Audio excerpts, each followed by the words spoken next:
오늘 우리에게 주시는 하나님의 말씀은 민수기 15장 37절에서 41절 말씀입니다.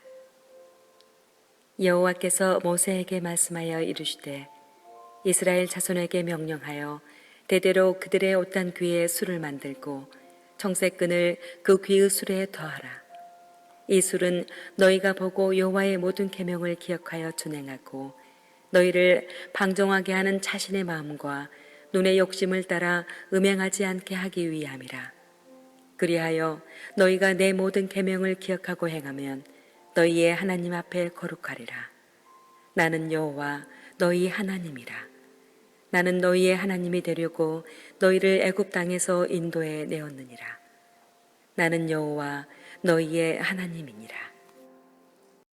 할렐루야. 귀한 찬양 감사합니다. 하나님께서 기뻐 받으신 줄로 분명히 믿습니다. 담임 목사님께서 한국 방문 중이시기 때문에 오늘은 제가 함께 같이 말씀을 나누기를 원합니다. 이스라엘 백성들이 가데스 바네아에서 12명의 정탐꾼을 가나안으로 보냈습니다. 그런데 그 중에서 10명의 이 정탐꾼들이 돌아와서 보고를 하는데 너무나도 부정적이고 그리고 비관적인 그러한 보고를 했습니다. 그 땅은 거주민을 삼키는 땅이라는 거예요.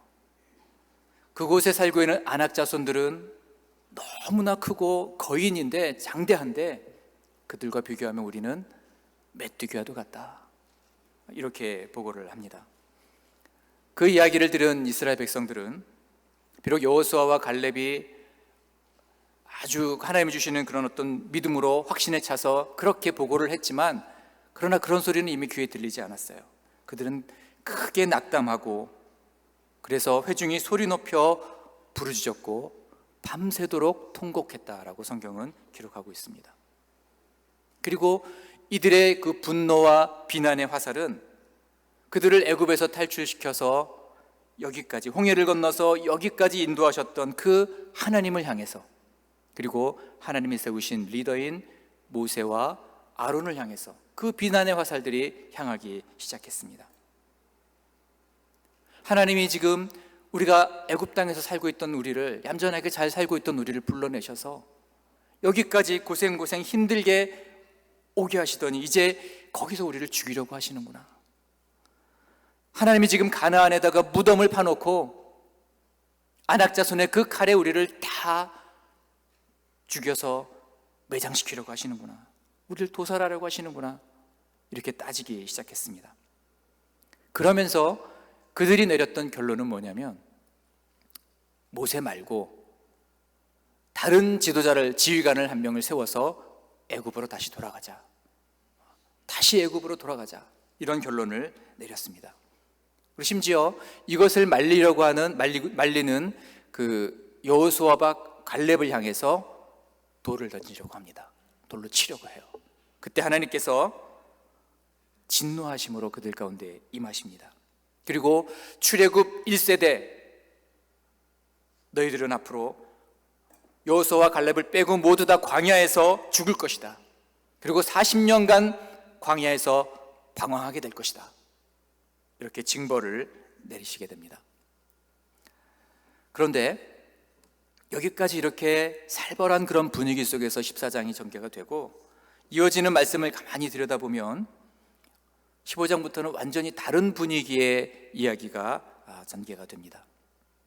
하나님께서 불같이 분노를 쏟으시면서 너희를 다 가나안 땅에 들어가지 못하게 하겠다, 40년 동안 고생하면서 너희들은 이 광야에서 방황해야 된다, 그렇게 징벌을 내리셨던 하나님께서 민수기 15장에 들어가시면 그들의 자손들이 가나안 땅에 들어가서 지켜야 될 규례에 대해서 하나하나 설명을 해주시고 계십니다. 나는 너희의 하나님 여호와야. 아무리 너희가 그래도 나는 너희의 하나님이고 너희는 나의 백성이야. 너희 자손들은 나의 거룩한 백성이 돼야 돼. 41절 말씀 보시면 나는 여호와 너의 하나님이라. 나는 여호와 너희의 하나님이라.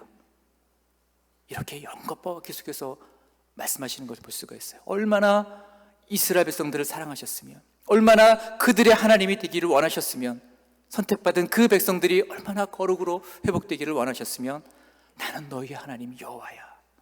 이렇게 계속해서 말씀하고 계시죠. 여러분, 가나안 땅에 들어가서 거룩한 백성으로 살아가는 방법이 있는데, 하나님과의 그 무너진 깨어진 그 관계를 회복하고, 그리고 죄의 문제를 다 처리하고 거룩한 백성이 되기 위한 그런 방법이 있는데, 그것은 짐승의 피를 뿌려서 제사를 드려야 한다는 거예요. 그리고 그 제사 드리는 방법에 대해서 아주 자세하게 15장에 설명을 해 주십니다.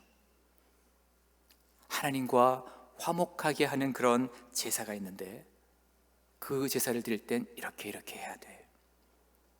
너희가 부지 중에 모르고 지은 죄가 있을 때에는 이런 방법으로 그 용서를 받을 수가 있어. 제사 드리는 그 자격이 있는데 이런 사람들은 들어가서 제사를 드릴 수가 있어. 이걸 통해서 너희들은 다시 거룩한 백성이 되는 거야. 자세하게 설명을 해 주십니다. 여러분, 불신앙과 원망과 불평으로 가득 차 있던 이 이스라엘 백성들의 패역한 행동에도 불구하고 하나님은 거기서 이스라엘 백성들에게 또 다시 기회를 주고 계십니다. 수없이 반복하여 죄를 짓는 이스라엘 백성들을 향해서 그동안 입이 아플 정도로 타이르고 또 기회를 주시고 때로는 징계까지 하시면서 그들의 2세대가 가나안 땅에서 거룩한 백성이 되는 길을 열어 놓으신 것입니다. 여러분, 14장에서 그렇게 아프게 종아리를 때리시더니, 회초리를 들고 그렇게 아프게 이스라엘 백성들을 때리시더니, 그리고 뒤로 돌아가셔서 그 아픈 곳을 만져주시면서 다시 한번 이스라엘 백성들에게 기회를 주시는 거예요. 여러분, 그 이유가 무엇입니까? 그럼에도 불구하고 포기하지 아니하시는 하나님의 사랑이 거기에 있다는 것입니다. 여러분, 하나님의 분노 뒤에는요, 절대로 거기서 끝나지 않습니다. 분노 그 자체로 끝나지 않아요. 하나님은 반드시 포기하지 아니하시는 그 사랑이 그 분노 뒤에 깔려 있다는 것입니다. 여러분, 징계가 없으면 사생자라고 히브리서에서 말씀하고 있습니다. 왜 징계하시고 벌을 주시고 왜 야단을 치시겠어요? 포기하지 않았기 때문에 다시 돌아오도록, 다시 회복되도록, 다시 거룩한 백성이 되도록 기회를 주신다는 것이죠. 우리 호세아 3장 1절 우리 한번 같이 읽겠습니다. 여호와께서 내게 이르시되 이스라엘 자손이 다른 신을 섬기고 건포도 과자를 즐길지라도 여호와가 그들을 사랑하나니 너는 또 가서 타인의 사랑을 받아 음녀가 된 그 여자를 사랑하라 하시기로. 여러분 잘 아시는 대로 이 선지자 호세아는요, 음란한 아내 고멜이 있었습니다. 그녀가 나가서 다른 사람과 행음을 하고 그리고 음녀가 되어버렸대요. 그런데 하나님께서 호세아에게 그녀를 사랑하라고, 그녀를 다시 용납하고 사랑하라고 그렇게 말씀하십니다. 그러면서 하나님께서도 이스라엘 자손들이 하나님을 버리고 다른 신을 섬기고 우상에게 제물로 바쳤던 그 건포도 과자를 먹고 즐길지라도 이스라엘을 사랑하는 그 마음, 그 기본 바탕에 깔려있는 그 마음은 변함이 없다고 말씀하시는 거예요. 공동번역이나 이 현대인의 성경을 보면 나 여호와가 여전히 그들을 사랑하는 것처럼, 그들이 우상을 숭배하고 우상 앞에 드렸던 그 제물로 먹고 마시고 나를 잊어버렸고 그렇게 됐을지라도 여전히 그들을 사랑하는 것처럼 너도 너의 아내 고멜을 다시 사랑해라, 그렇게 말씀하고 있는 것이죠. 여러분, 지금까지 이스라엘 백성들이 얼마나 많이 하나님 앞에서 불순종하고 패역하고 얼마나 많이 하나님 마음을 아프게 했습니까? 얼마나 끊임없이 반복되는 그러한 죄악 가운데 그들이 빠졌습니까? 하나님 마음이 너무 아프셔요. 너무 마음이 무너져요. 때로는 징계를 내리고 벌을 내리세요. 그래도 여전히 하나님께서는 이스라엘을 사랑하신다는 것입니다. 우리 이사야 49장 15절도 함께 읽겠습니다. 여인이 어찌 그 젖 먹는 자식을 잊겠으며 자기 태에서 난 아들을 긍휼히 여기지 않겠느냐. 그들은 잊을지라도 나는 너를 잊지 아니할 것이라. 여러분, 어느 부모가 자식이 미워서 야단을 치는 그런 부모가 있겠습니까? 징계 자체가 목적인 그런 부모가 어디 있겠어요? 아프게 하고 무섭게 하고 고통스럽게 하고 그것 자체가 목적인 그런 훈계가 어디 있겠습니까? 그 뒤에는 언제나 자녀를 향한 그 부모님의 사랑이 그 뒤에 담겨 있다는 것이죠. 마찬가지예요.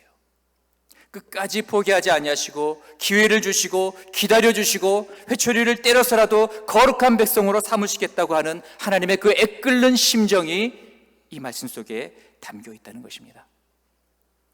사랑하는 성도 여러분, 이스라엘을 포기하지 아니하시는 그 하나님께서 하나님의 자녀된 여러분들도 결코 포기하지 않으신 줄로 믿으시기를 바랍니다. 내가 지금은 연약하고 때로는 넘어지고 때로는 방황하고 때로는 습관적인 죄악에 빠질지라도 예수 그리스도의 핏값을 주고 사신 우리를 하나님께서는 여전히 포기하지 아니하시고 사랑하신다고 그렇게 말씀하시는 것입니다. 여러분, 그 사랑 때문에 오늘 우리가 여기까지 올 수 있었어요. 우리가 넘어질지라도 완전히 엎드려지지 않는 것은 여호와 하나님의 그 거룩한 오른손이, 그 의로운 오른손이 우리를 붙들고 계심이라고 말씀하고 있습니다.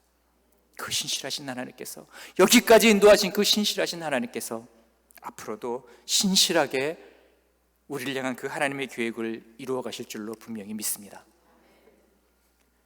여러분, 하나님께서 우리를 창조하셨죠. 우리를 만드신 분이, 태중에 우리를 조성하신 분이 하나님이세요. 그렇기 때문에 하나님 우리를 너무나도 잘 알고 계세요. 우리가 얼마나 연약한 존재인지를 너무나 잘 알고 계신다는 거예요. 우리는 하나님을 떠나서 단 한순간 1분 1초도 살 수 없는 그런 사람이라는 것을 하나님 너무나 잘 알고 계세요. 그런데 우리는 자꾸만 그걸 잊어버려요.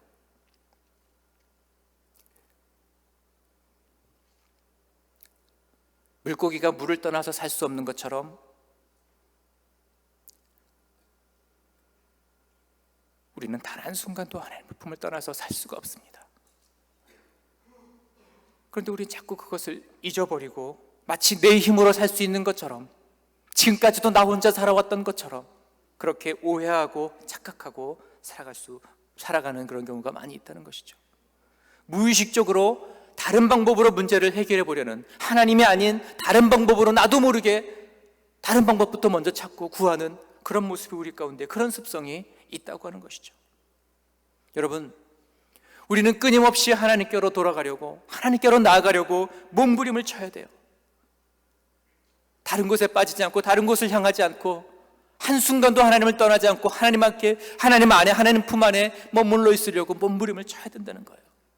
그렇지 않으면요, 그냥 그 자리에 머물러 있는 것이 아니라 우리는 본능적으로 죄를 향해서, 탐욕을 향해서, 쾌락을 향해서 마치 자석이 철을 끌어다니는 것처럼 우리의 본성은 죄를 향해서 그렇게 끌려가고 말게 된다는 것입니다. 우린 그런 존재예요. 그렇게 나약한 존재예요. 하나님은 그것을 너무나도 잘 알고 계시기 때문에 오늘 성경 본문을 보면 이스라엘 백성들에게 한 가지 대책을 마련해 주셨습니다. 우리 38절 말씀 함께 읽겠습니다. 이스라엘 자손에게 명령하여 대대로 그들의 옷단 귀에 술을 만들고 청색끈을 그의 귀의 술에 더하라. 여러분, 그 이스라엘 사람들은요, 이렇게 하나로 통으로 되어 있는, 그리고 앞뒤가 구분되어 있는 그런 겉옷을 주로 입고 다녔습니다. 이것이 여행자나 가난한 사람들에게 때로 이불이 되기도 했어요. 추울 때 덮고 자는 이불이 되기도 했습니다. 그 옷, 겉옷 끝에, 단 끝에 청색 실을 달고 그 실 끝에 술을 달아서 그것을 옷에다가 매달아 놓으라는 거예요. 그래서 이렇게 움직이다 보면은 계속해서 그것이 보이도록, 내 눈에 들어오도록 그것을 옷에 달아 놓으라, 말씀하시는 것이죠.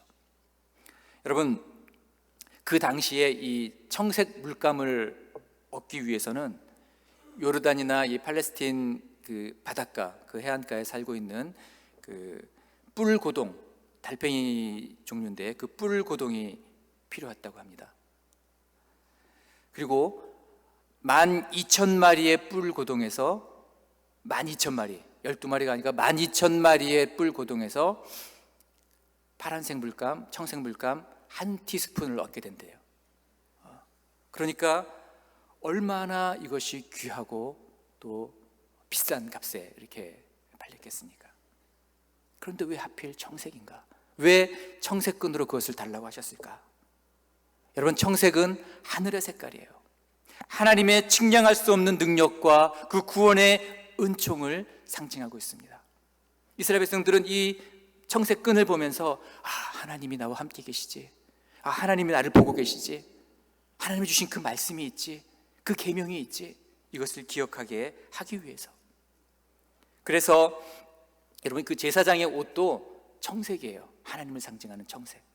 그리고 그 언약궤를 이렇게 보자기에 싸서 메고 갈 때 그 언약궤를 싸던 그 보자기도 청색이었어요. 하나님의 임재를, 하나님을 상징한다고 하는 것이죠. 여러분, 그 청색 실로 옷단 끝에 술을 만들어 놓으라고 말씀하셨는데 그 이유가 무엇입니까? 우리 39절 40절 같이 함께 읽겠습니다. 이 술은 너희가 보고 여호와의 모든 계명을 기억하여 준행하고 너희를 방종하게 하는 자신의 마음의 눈과 욕심을 따라 음행하지 않게 하기 위함이라. 그리하여 너희가 내 모든 계명을 기억하고 행하면 너희의 하나님 앞에 거룩하리라. 아멘. 여러분, 하나님께서는요, 이스라엘 백성들이 다른 민족과 구별되기를 원하셨어요. 뭔가 좀 특별하기를 원하셨어요. 내가 거룩하니 너희도 거룩하라. 거룩한 백성 되기를 원하셨어요. 우상 숭배하고 탐욕과 그렇게 쾌락 가운데 빠져있는 세상의 다른 사람들과 구별되기를 원하셨어요. 그리고 거룩한 삶, 구별된 삶을 살아가는 중요한 원리가 있는데 그것을 알려주기를 원하셨습니다. 그래서 이 옷에 붙어있는 옷 수를 볼 때마다 그것을 마음에 새기고 영혼에 새기고 잊어버리지 말아라. 그런 의미에서 이 옷수를 달게 하신 것이죠. 여러분, 거룩한 삶을 살아가는 영적인 원리가 오늘 본문에 세 가지가 나오는데요. 특별히 이 39절 앞부분에 있는 동사 세 가지를 보면 그 원리가 무엇인지 우리가 알 수가 있습니다.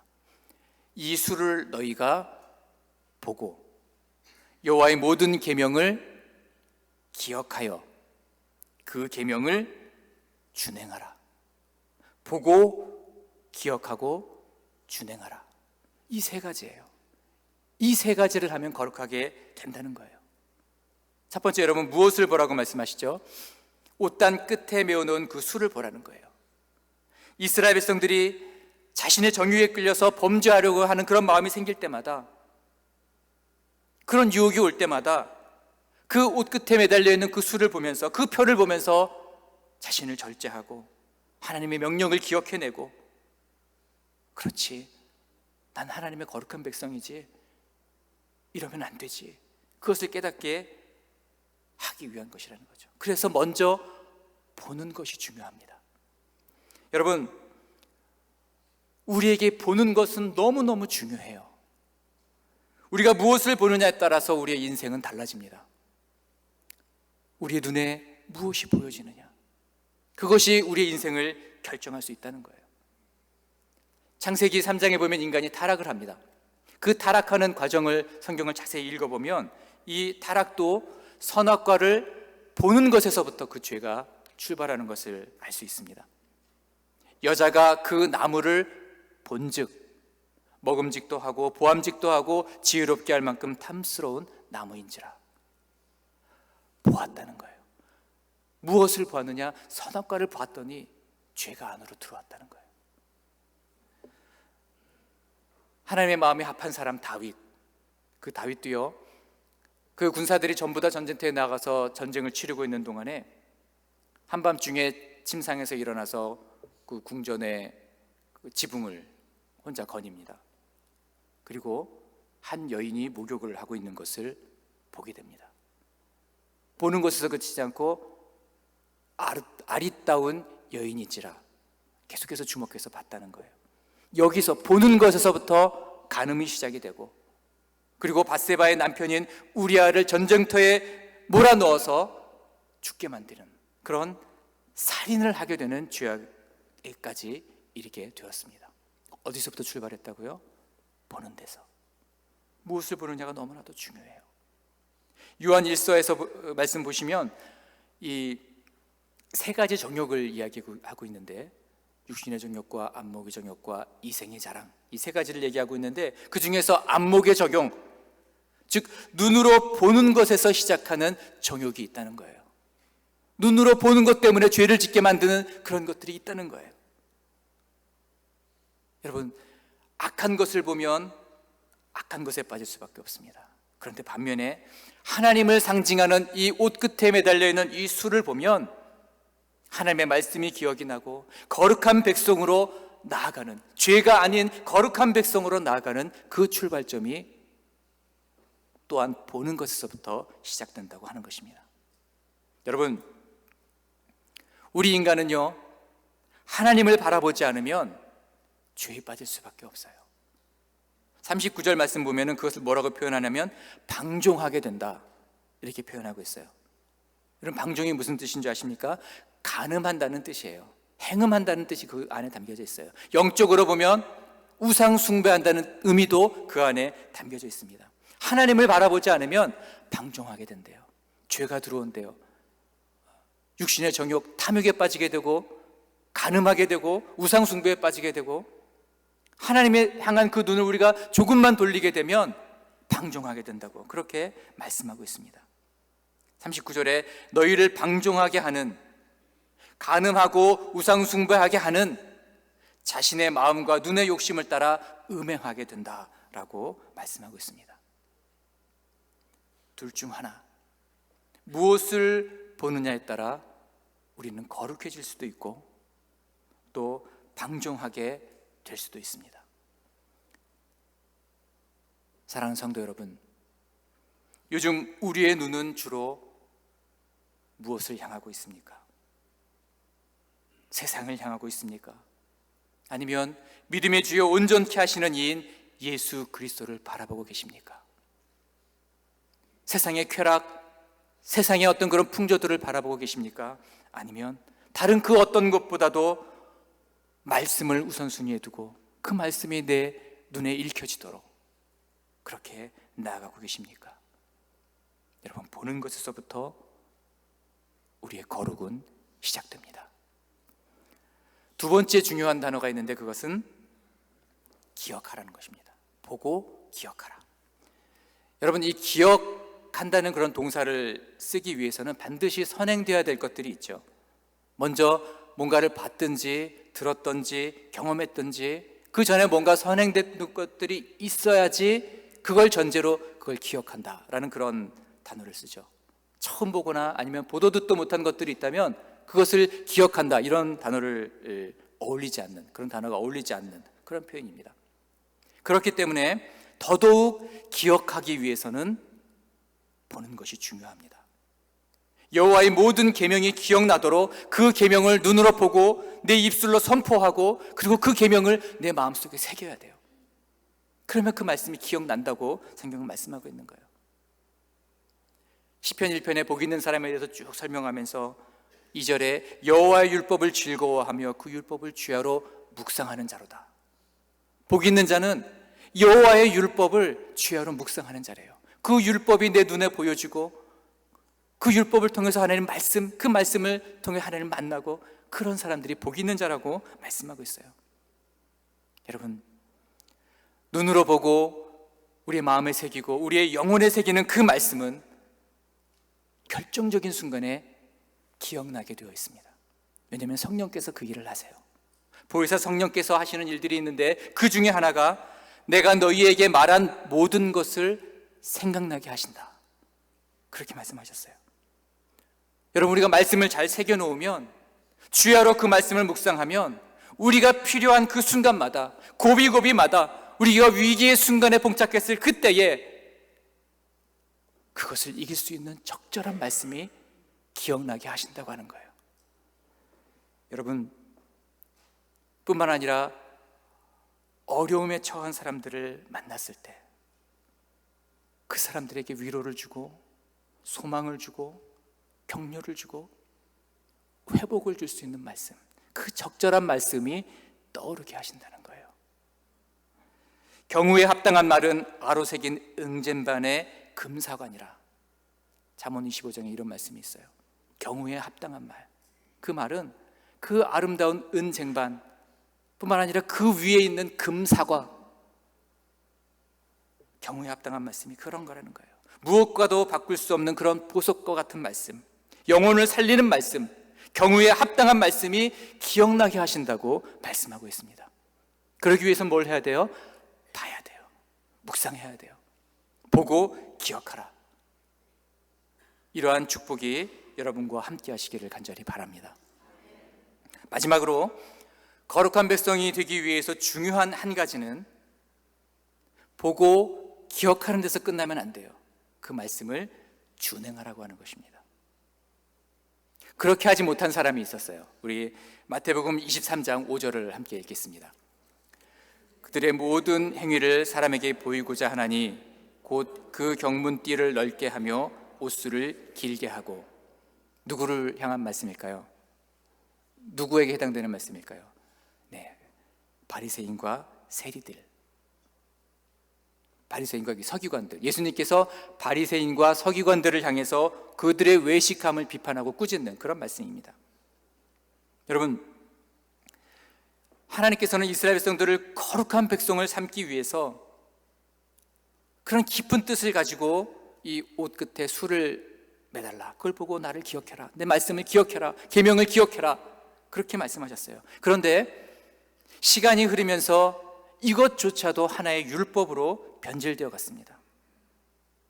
이 옷단술은 여호와의 계명을 기억하기 위해서 하나님께서 주신 그 도구에 불과한데, 그리고 이 옷 끝에 맨 술이 우리를 거룩하게 만드는 것이 아닌데, 바리새인과 서기관들은 그 형식에 치우쳤어요. 그래서 본질을 잃어버렸어요.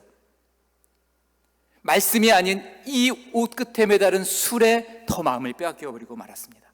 그래서 더 크게 이 술을 만들고 더 아름다운 문양을 넣고 더 길게 줄을 이렇게 늘어뜨리고, 내가 이만큼 경건하다, 내가 이만큼 율법에 정통하다, 나를 드러내고 과시하는 그런 수단으로 이것을 만들어버리고 말았다고 하는 것이죠.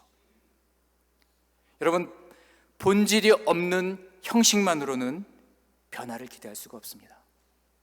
우리에게 주신 이 본질, 이 말씀만이 우리를 변화시키고 우리를 성숙하게 만들며 생명의 능력을 얻게 하는 줄로 믿습니다. 그러나 형식만 있으면, 이 본질이 없고 형식만 남아있으면 우리를 지치게 만들고 습관적으로 뭔가를 하게 만들고 타성해졌게 만듭니다. 그리고 결국 자기 교만에 빠지게 되고 본질 자체가 능력이 없다고 그렇게 왜곡시켜버리고 타인의 부족함을 평가하고 비판하고 내 의가 드러나고 형식에 치우치면 이런 자리로 떨어지게 된다는 거예요. 그래서 나중에는 정말 최선을 다하고 열심을 다하고 막 열정적으로 헌신하고 막 쏟아붓는데 변화가 일어나는 것이 아니라 탈진이 돼요. 무기력해져요. 이 본질이 아닌 형식에 마음을 빼앗겼기 때문에 무슨 프로그램을 하든 무슨 직책을 맡든 어떤 자리에 있든 그것이 우리를 변화시키지 못합니다. 여러분, 다 잃어버려도, 다 놓아버려도 본질을 빼앗겨서는 안 된다고 하는 것입니다. 말씀을 붙잡고 그 말씀을 지키기 위해서, 그 말씀대로 행하기 위해서 몸부림치는 그런 열정과 열심이 우리 가운데 필요한 줄로 분명히 믿습니다. 요한복음 14장 21절 함께 읽겠습니다. 나의 계명을 지키는 자라야 나를 사랑하는 자니 나를 사랑하는 자는 내 아버지께 사랑을 받을 것이요 나도 그를 사랑하여 그에게 나를 나타내리라. 여러분, 예수님께서 계명을 많이 아는 자, 이렇게 말씀하지 않으셨어요. 계명을 손에 들고 다니고 계명을 옷에 새기고 다니는 자, 그런 자가 사랑을 받을 것이다, 이렇게 말씀하지 않으셨어요. 누가 주님의 사랑을 받는 자인가? 누가 주님을 사랑하는 자인가? 바로 계명을 지키는 자라고 말씀하고 있습니다. 보고 기억하는 데서 그치는 것이 아니라 그 계명을 지키는 자, 준행하는 자, 그 말씀을 생명처럼 붙잡고 그 말씀대로 살기 위해서 몸부림치는 자, 그가 바로 하나님을 사랑하는 자라고, 주님을 사랑하는 자라고 말씀하고 있습니다. 여러분, 가나안 땅에 수많은 우상들이 있어요. 수많은 쾌락과 탐욕과 더러운 유혹거리들이 가득해요.